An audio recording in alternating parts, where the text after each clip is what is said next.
Shankar IAS academy 19 ஆண்டுகள் பயணத்தில் 2200க்கும் மேற்பட்ட IAS IPS மற்றும் குடிமைப்பணி தேர்வாளர்கள்.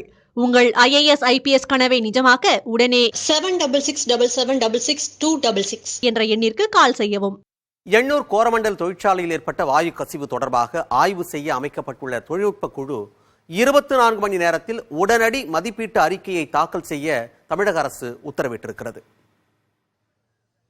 எண்ணூர் கோரமண்டல் தொழிற்சாலையில் இருந்து வெளியேறிய வாயு கசிவு முற்றிலும் நிறுத்தப்பட்டுள்ளதாகவும் பொதுமக்கள் அச்சம் கொள்ள தேவையில்லை என்றும் தமிழ்நாடு மாசு கட்டுப்பாட்டு வாரியம் வெளியிட்டிருக்கும் அறிக்கையில் தெரிவிக்கப்பட்டுள்ளது.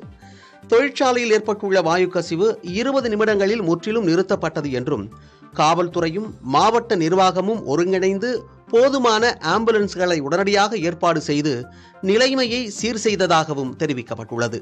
இந்த வாயு கசிவினால் பெரியகுப்பம், சின்னக்குப்பம் மற்றும் அருகில் உள்ள பகுதிகளைச் சேர்ந்த சுமார் 60 பேருக்கு கண் எரிச்சல் மற்றும் மூச்சு விடுவதில் சிரமம் ஏற்பட்டதை அடுத்து ஸ்டான்லி மருத்துவக் கல்லூரி மற்றும் அதன் அருகில் உள்ள தனியார் மருத்துவமனைகளில் அவர்களுக்கு சிகிச்சை அளிக்கப்பட்டதாக தெரிவித்துள்ளது மாசு கட்டுப்பாட்டு வாரியம்.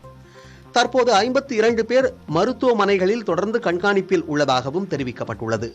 பாதிக்கப்பட்ட பகுதிகளில் மக்களுக்கு மருத்துவ பராமரிப்பு மற்றும் சுகாதார ஆலோசனைகளை வழங்குவதற்காக 2 நுரையீரல் நிபுணர்களை கொண்டு 5 மருத்துவ முகாம்கள் நடத்தப்பட்டதாகவும் தெரிவிக்கப்பட்டுள்ளது. தற்போது குழாயில் அமோனியா கசிவு இல்லை என தமிழ்நாடு மாசு கட்டுப்பாட்டு வாரியத்தால் உறுதி செய்யப்பட்டுள்ளது. மேலும் மாசு கட்டுப்பாட்டு வாரிய உறுப்பினர், செயலாளர், சென்னை இந்தியா தொழில்நுட்ப கழகத்தைச் சேர்ந்த நிபுணர்கள், மத்திய மாசு கட்டுப்பாட்டு வாரியத்தின் மண்டல அலுவலகத்தைச் சேர்ந்த அலுவலர், தேசிய சுற்றுச்சூழல் பொறியியல் ஆராய்ச்சி நிறுவனம், மத்திய தோல் ஆராய்ச்சி நிறுவனம், தொழிலக பாதுகாப்பு மற்றும் சுகாதார இயக்ககத்தின் அலுவலர்களை உறுப்பினர்களாக கொண்ட தொழில்நுட்ப குழு ஒன்று அமைக்கப்பட்டுள்ளது. இக்குழு தனது உடனடி மதிப்பீட்டு அறிக்கையை 24 மணி நேரத்தில் அரசுக்கு தாக்கல் செய்ய வேண்டும் என்றும் விரிவான அறிக்கையை 3 நாட்களுக்குள் சமர்ப்பிக்குமாறும் உத்தரவிடப்பட்டுள்ளது.